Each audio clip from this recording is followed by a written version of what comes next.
Hey guys, thanks for watching. What I thought I would do here is a little unusual for me. I thought that I would share with you something that I've been exploring lately, which is using some 3D modeling and sculpting in virtual reality as a means of exploring visuals and giving myself some better reference imagery as it pertains to my 2D poster illustrations. Inviting you to come on a journey with me as I explore some exciting new avenues for my artwork. So what I'm in here is an app on the Oculus Quest called Gravity Sketch. And I've also used a bit of Blender on my desktop to create this pinball machine prop that's within this diorama scene. But what I'm trying to do in the end is support the development of this sketch as a poster illustration. So I did this sketch and I'm really actually quite happy with it at this point, but as you can see if you get up close, it's still very painterly and very rough.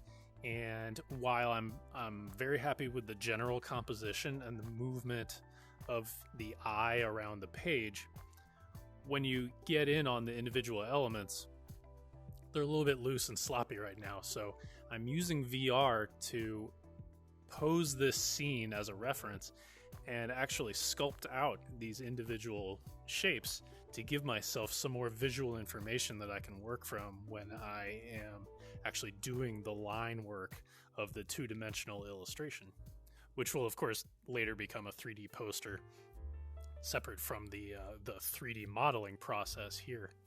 But what I'll be able to do is take some of these elements, like this bonfire that I've created in 3D, and I can scale it up and I can rotate it and move it around in space and pose it in the scene in a way where then I'm not having to just invent detail during the drawing process. I can actually reference what is essentially a virtual photo of a real scene. So this is all stuff that I've created here in Gravity Sketch, except for the pinball machine here, which I did in Blender, which makes sense for doing something that's kind of like a hard surface geometric model. But that's a very accurate model so far, and it's an ongoing process. But the rest of this is in various stages of development. Some of it's very loose and sloppy, and some of it's very much more tight and constructed. So the pterodactyl here was a major leap for me as far as being able to construct something in 3 dimensions.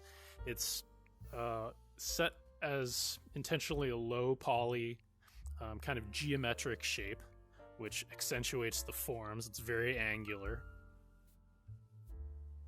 but it successfully recreates what I was trying to do in my rough sketch while also making sure that the anatomy makes sense. So what I do in my sketch is kind of establish the shapes that I want in order to move the eye across the scene. So for example, we have our human warrior character in the foreground, kind of cast in shadow, that draws our eye up into the composition across his spear, brings us up this direction.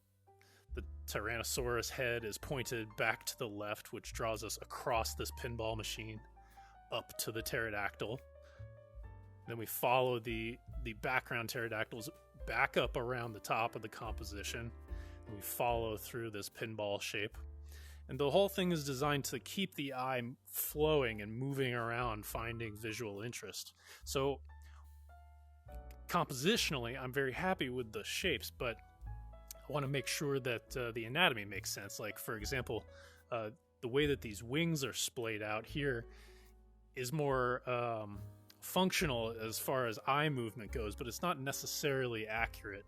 The positioning of this wing maybe doesn't make sense in proportion to the rest of the body. So when I did this, I was able to do it in a symmetrical, mirrored way to where I could just sculpt the left side and it would then mirror back across the right.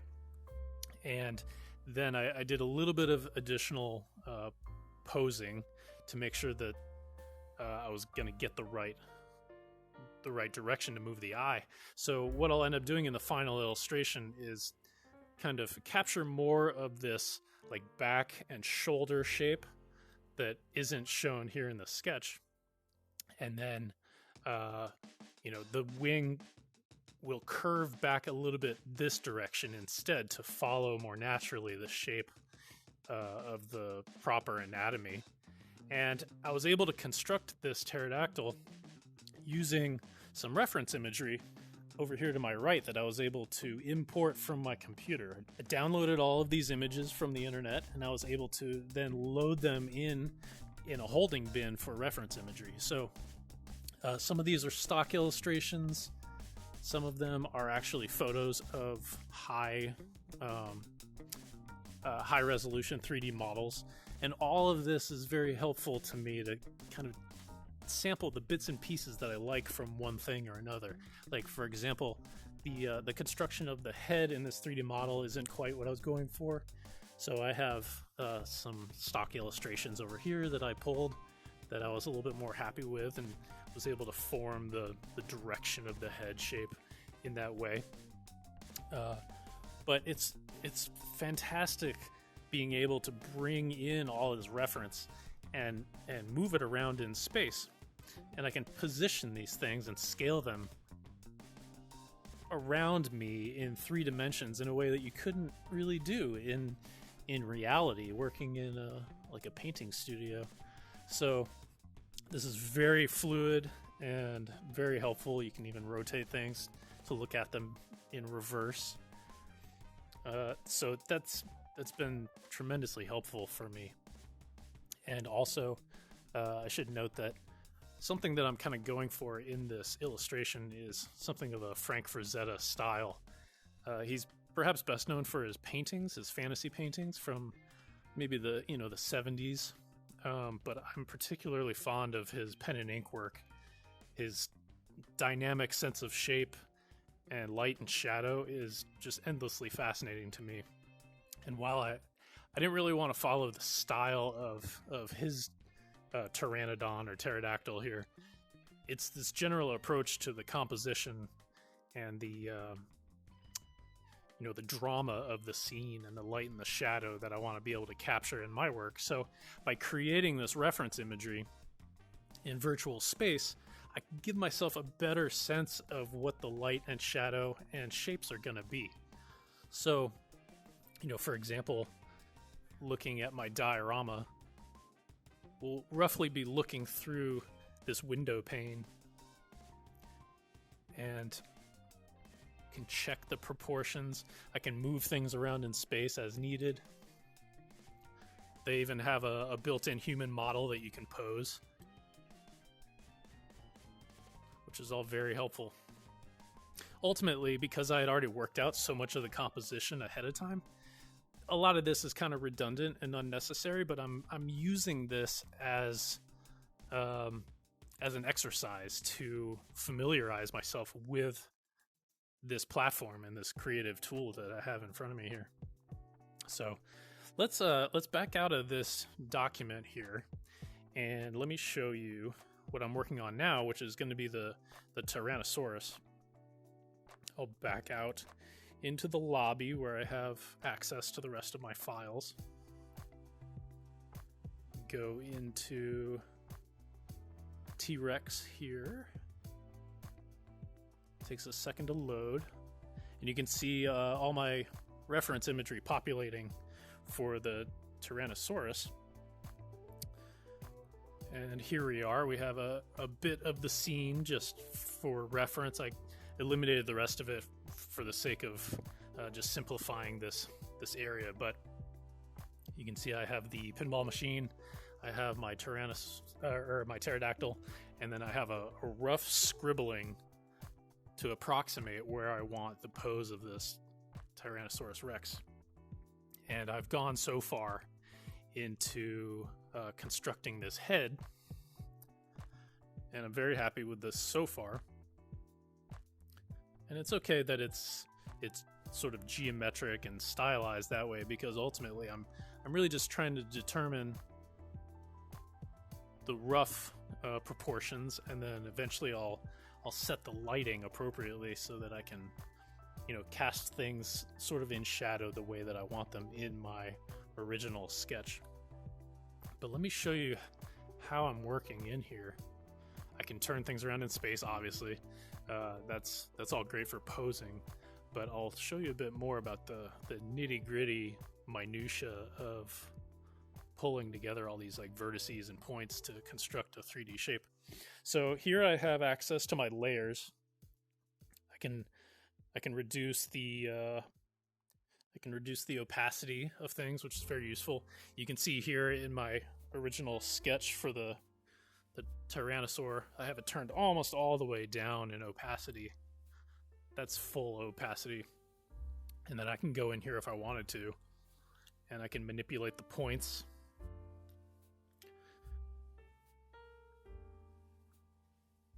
And pull these pieces around, but this is really just meant as like a rough placeholder to build new shapes around. So let me turn the opacity back. My T-Rex reference here is still unlocked, so I'm going to lock that. Pterodactyl, I can lock that as well. And so we're on a new layer here with the head. I'll go ahead and I will lock that and create myself yet another new layer for the body. And now I have sculpting tools that I can choose from. I have ink type drawing access here. I have stroke, which is similar. It just gives you different kinds of control points, much like working in Illustrator on a Bezier curve style drawing program. And then I have a revolve tool that I can use to make almost like doing pottery. Okay, that's useful. I used that for the bonfire, making the logs actually. This surface tool can be used to create planes, which can then be manipulated by points this way.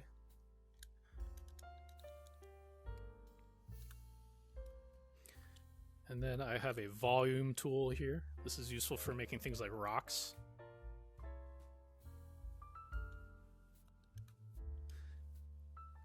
And then there's primitives here, and anyone familiar with 3D modeling will know what primitives are, or even working in things like Illustrator. Presets for basic shapes that you might need regularly: a cube, torus, cone, etc. But mostly what I'm using here to really get in and control these shapes is what's called a subdivision object. And people that work in 3D modeling or Blender will be very familiar with this. But essentially what subdivision objects do is give you access to all these little points so that you can then manipulate it further and really sculpt it into something that's useful. So I'm going to start with a cube here. I'm going to close that menu out. And then if I hold up my left controller, my non-dominant hand, you see this blue button that's showing me that I can manipulate the points if I hit this. So I'm going to open up my menu for that. I'm going to go ahead and I'm going to turn on mirrored, and I'll show you why. So the positioning of this is a little goofy right now, but if I bring it over here to this this axis that it's mirroring itself on, and then I open up my point controls, then I can snap these points together along that mirrored axis. So now from this point on, I can manipulate this piece in space, and it remains mirrored. See how it's mirroring my control across that axis. And the reason that that's very useful is if I'm doing anything that has a symmetrical shape, like say the head or the body here, it saves me all the effort of having to do the same work twice on both sides. And of course, it would be nearly impossible to make it absolutely perfect and symmetrical. So what I'm going to do is I'm going to work on constructing a body shape that is kind of straight in line, more along the lines of say, this reference here, even though ultimately what I'm going for is for this dynamic curved shape with the head turned back around. And I'm choosing, by the way, to keep the head separate just for the ease of manipulating these different shapes. It doesn't really require that it be one thing, and in fact it's much easier if I do keep those shapes separate. And I think that even though with my pterodactyl, the way that I organized those layers, I kept the head separate. I'll show you here. I kept the head separate, and these are all actually individual parts: the teeth, the head, the jaw, and then the body is one big model. And I probably could have broken this up a little bit more, but it actually seemed to work just fine loading it that way. And then the sort of flesh of the wing is a separate piece. So with the T-Rex, what I'm going to do is keep his head separate, construct the body, and then I think the arms and maybe even the legs I'll do as separate objects so that it'll be that much easier to pose it in the future. But starting out with this rough subdivision object, I'm just going to start kind of roughly pulling some points around and building the mass of what would be a torso. And of course I don't really have enough points yet, so what I'm going to end up doing is selecting one of these faces, which I can toggle between the points, edges, and faces using my right stick. And I can grab and then extrude a new section of geometry.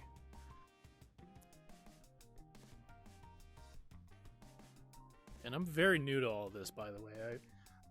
I dabbled with 3D modeling 20 years ago in college, and I kind of wrote it off as being a little bit too technical and not as expressive as what I was trying to do with my work at the time. But now, years later, after having a much better foundation in art, I'm finding that 3D modeling is a little bit more accessible to me, both through excellent resources like YouTube and with free software that's open source like Blender, and then free software packages like Gravity Sketch here. So with the art foundation, but access to free tools and open information, 3D modeling has become a very exciting new avenue for me to explore and kind of expand my understanding of what it is I'm trying to express in a flat illustration plane. So anyway, I digress. Here in my subdivision object, I can continue to add points and faces as needed, and I'm just gonna start shaping this to approximate what the torso looks like it should be in the reference.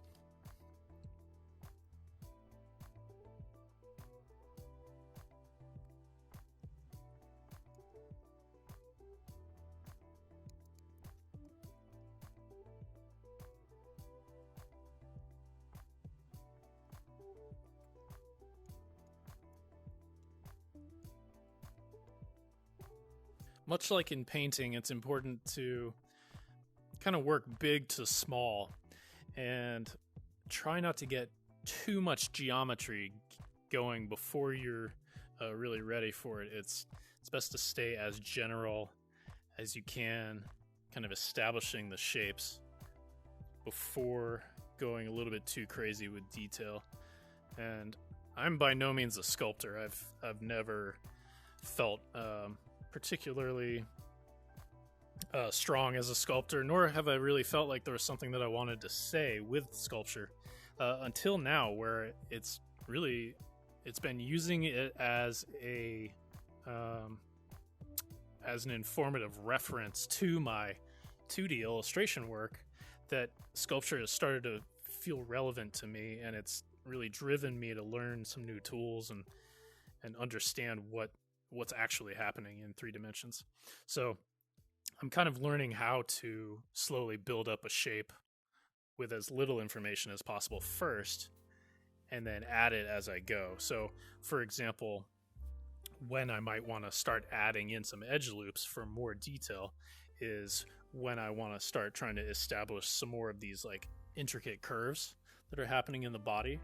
Like we've got the rib cage as a bulge, and then it kind of becomes concave a little bit in the belly, and then down as it reaches the pelvis, it curves back down. So that's an area where it'll make sense for me to add an additional edge loop of control points so that I can then bring that in and give it a little bit more of that intricate shape. And then as I go, I may end up adding even more geometry in here to delineate these forms, but I'm going to take my time and really just kind of tweak it slowly until I'm happy with the overall shape before I concern myself too much with those details.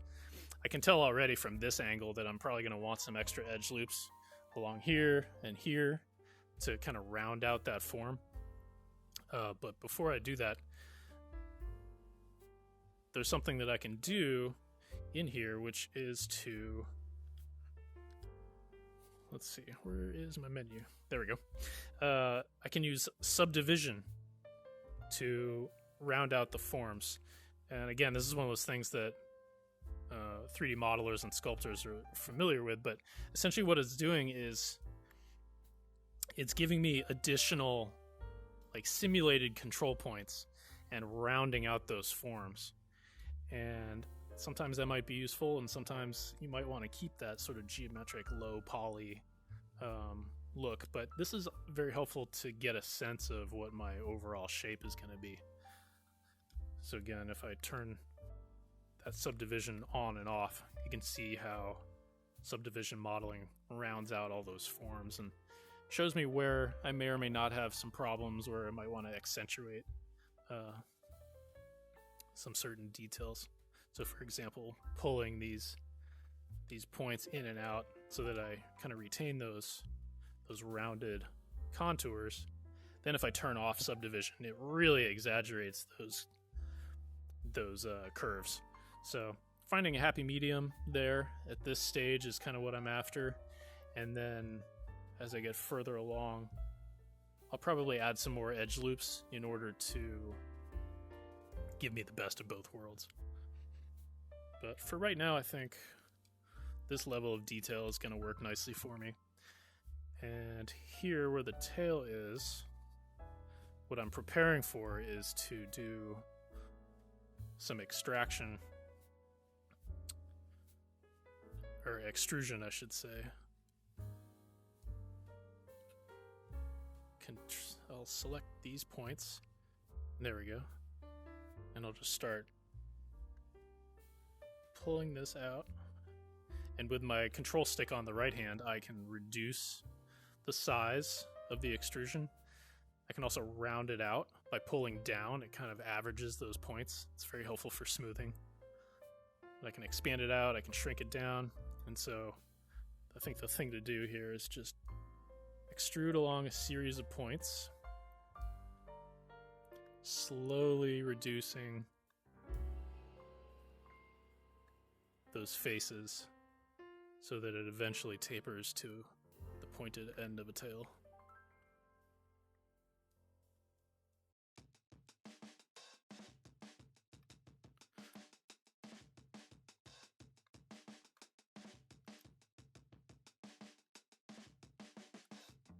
And part of this process is definitely scaling it up and down enough so that I can get the appropriate amount of control over what I'm trying to grab. Okay, so I've extruded a length that kind of makes sense, but I need to do some work here to shape that back down, because right now it looks kind of like a beaver tail.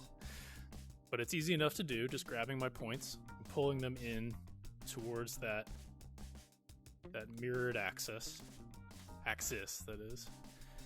And something else I should note about this is my selection ring, but if I grab this this middle finger grip, then I can give myself a fall off, which is to say that within this center ring, that's my selection. But then there's a softened selection around the outside that I've now designated.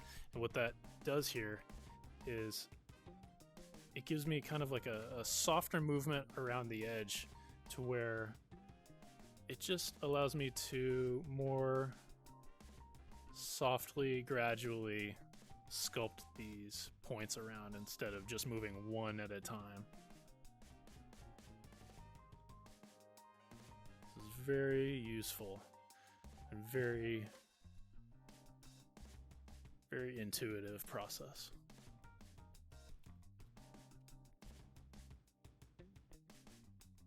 And one very useful tool here is being able to select these points. I'll grab them, and then I'm going to pull down on the thumbstick, and it starts to just very, very lightly average those points out to where it's just smoothing all these control points into a nice flowing line down this tail. Okay, so I'll need to adjust some of that anatomy and fatten it up the tail, and I'll probably end up, or possibly I'll need to end up shortening it overall, but I'm just trying to establish the forms to begin with.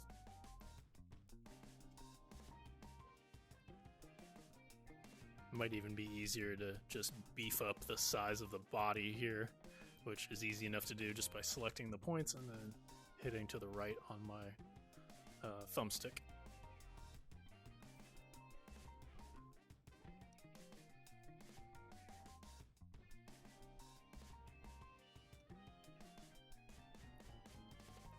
You can see here that these points kind of snapped together automatically without me meaning for them to, so I can grab them and hit this unlock button, and it pulls them away from that center axis line, and then I can just snap the appropriate parts back together where they need to be.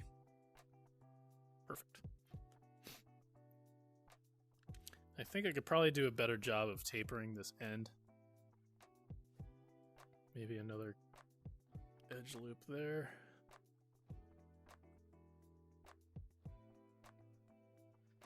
And getting a sense of the logic of the topology and the edge flow is something that I'm kind of working on over time. I've been watching a lot of YouTube videos about 3D modeling and just kind of turning them on in the background while I'm doing other things, and some of this logic is just slowly accumulating, kind of like osmosis, to where I'm becoming more aware of where problems can exist, and sort of best practices with doing this kind of work.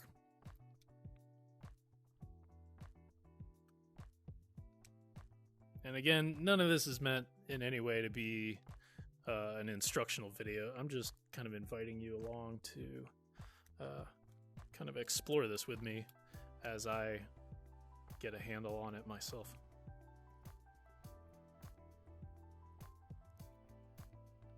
It's starting to look pretty good, and I can already kind of see the general form that I'm going for, and I know that eventually what I'm going to want to do is add some additional edge loops in here in order to control some kind of like spinal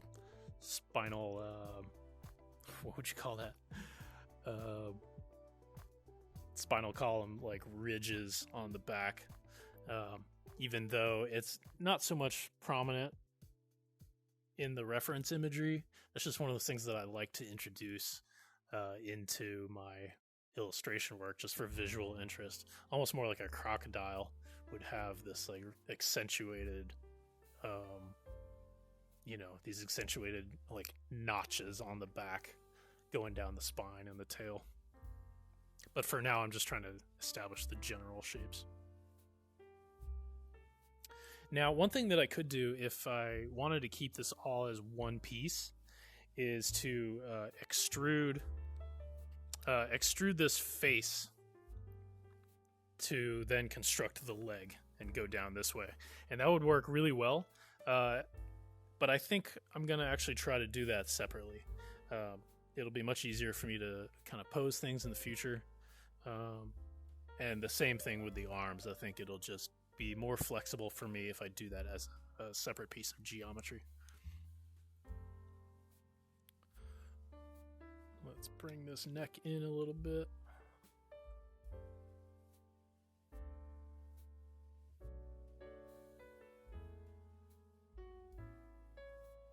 Gotta keep turning things around in 3 dimensions to make sure that the proportions are right. Like, this is much too wide for the neck, but easily adjusted.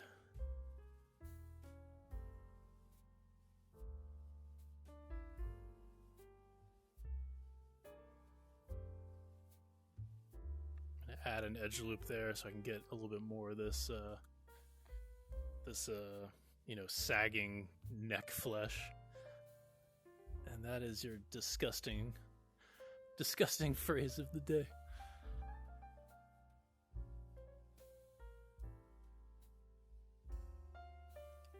Okay, let's see how this looks pulling the head to the body. Now I've got this model of the body just scaled enormous relative to the rest of the pieces that I'm working with, so I can just scale it way down. There's no harm in scaling things up or down.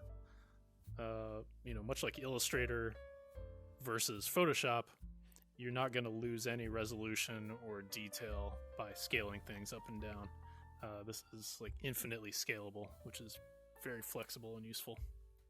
So let's see how this head looks if we try to attach it to the body.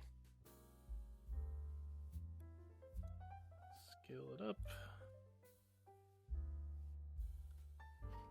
It's starting to turn into something there. Not bad.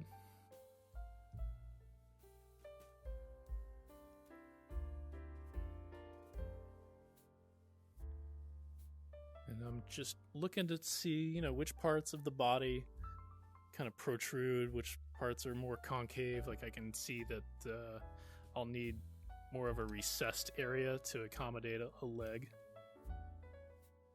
More like that. And I'll just keep in mind the space where I would have extruded that leg shape and kind of reserve that area to later position my separate leg shape.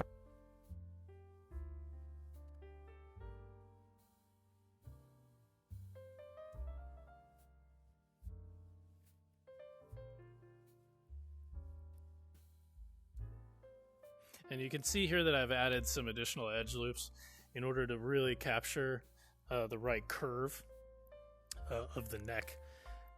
And that's exactly where you want to start increasing some of your geometry, is where you have very particular redirections of the topology.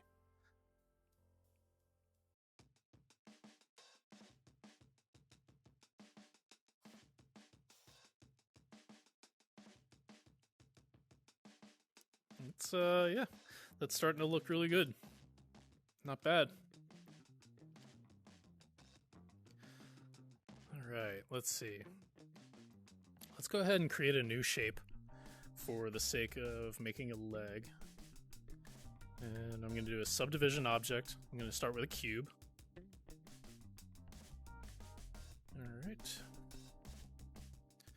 Scale it down. And make sure I'm putting it in the right spot. Kind of position some of these points appropriately.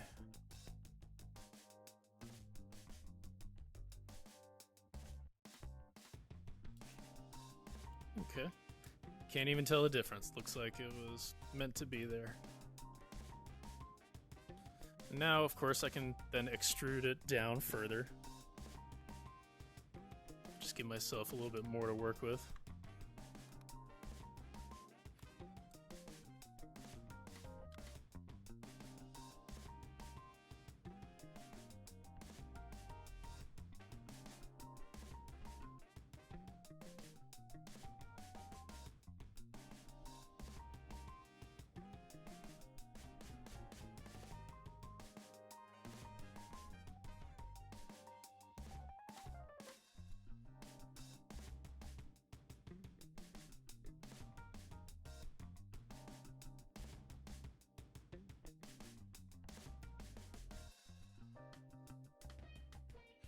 Here's a good place to add an edge loop, as I want to give a little bit more meat to that calf muscle. Whereas right here I just have like a straight line of geometry. So if I add one in there, then I can just pull that out, beef up that area of the leg a little bit. And even in the knee area, maybe. Not bad. And then once I get further along, I might need another edge loop right here just to bring that taper back in before it comes to the joint. But I don't want to get super detailed into this just yet. I'm just trying to like lay out a roadmap for what this is going to be. And of course, you can reduce geometry later as needed. Like if I created that edge loop now and decided that I didn't want it, I could go in and let's see, how does one do that? I could grab it here with the edge selection tool, and then there we go. Yeah, if I do not grip with my dominant hand, but I highlight over it with that edge selection tool, and then use my non-dominant grip or trigger, that is, you can see it toggles that whole edge loop, and then I could grab and delete it with the red tool. But I actually did kind of like that there, so I'm going to leave it. That was pretty good. And then of course there's the toes, which if I have the right number of edge loops here, I could extrude those forms, but I think I might need to actually do some tricky subdivision here in order to give myself the right number of toes.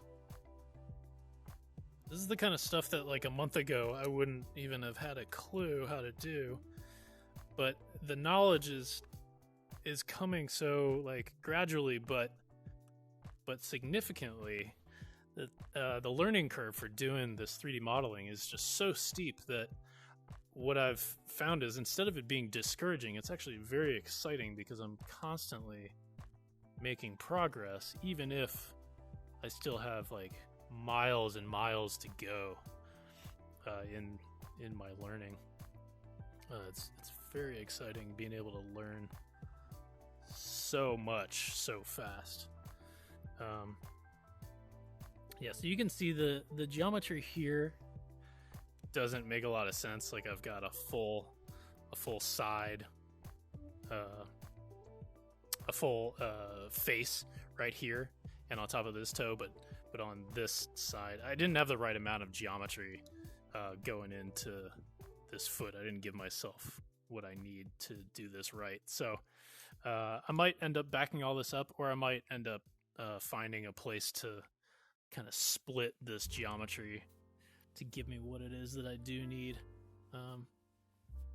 It's a little bit of being spontaneous and a little bit of doing a good job of planning ahead, which, you know, it's kind of hard to balance those two things sometimes. But so far, I really like this leg. I just need to kind of do some troubleshooting, so bear with me for a little bit here.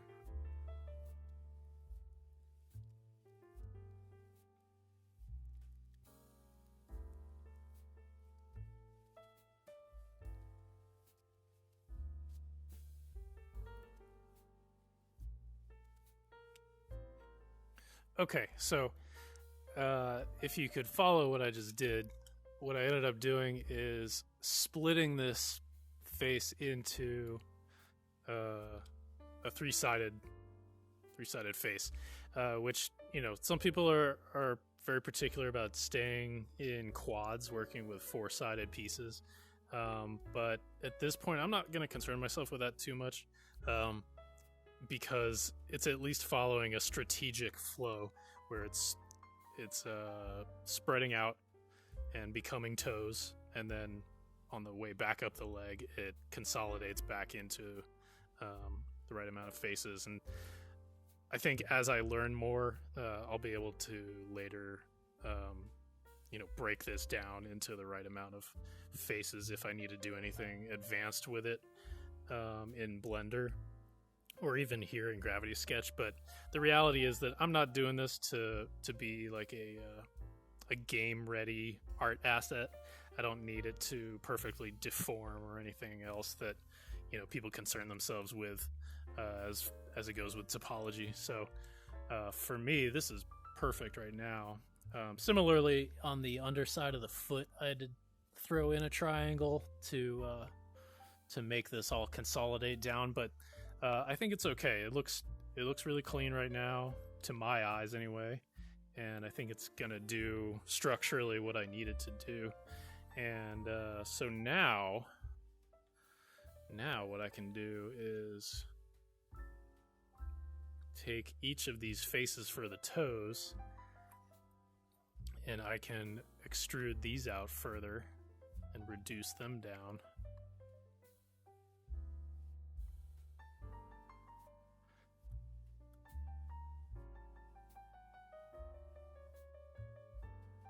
And if I wanted to get crazy with it, I could even add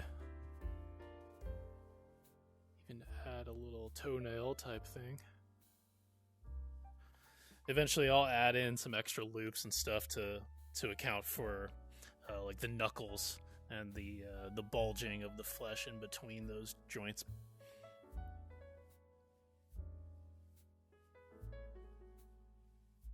But I think one more for now will be just what I need.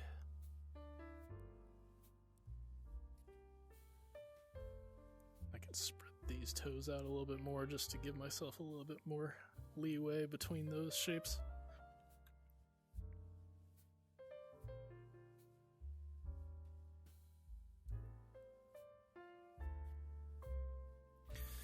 Pretty good for right now, I think. Now, just for the sake of kind of looking at this and evaluating the whole thing, I'm going to grab this leg. I'm going to use the trigger on my right hand, duplicate it, and then because I need it to face the other way, I'm going to open up my menu. I'm going to mirror it, which throws a mirror way over there, and then I'm going to bake mirrored, and so that actualizes it to where this piece back here is going to have geometry and control nodes, and they'll be seen as two separate objects. So I can throw away that one. This one is mirrored just the way I need it to be, and then I can kind of slap it on the body there. I can position it independently, which is very useful. And look at that. We have a T-Rex body and legs to match our head. Lots of refinement left to go on this, I think, of course, but so far, you know, however many minutes we've been in here, not super long, it's not bad for a, you know, three-dimensional reference piece. And so I'm encouraged to take this even further, and then I'll be able to kind of twist some of those points and things to pose it into space the way I needed to, the same way that I did with my pterodactyl. But, you know, between Mr. Pterodactyl here and Mr. T-Rex, like, we're off to a really great start of building out this scene for a illustration reference. So thank you for watching, and I think we will likely come back in another installment probably as I continue building on this form and adding the arms and adding some extra detailing and whatnot. So thank you so much for watching. Thanks for your patience as I kind of talk through this stuff, and I really appreciate you joining me on this little experimental journey here.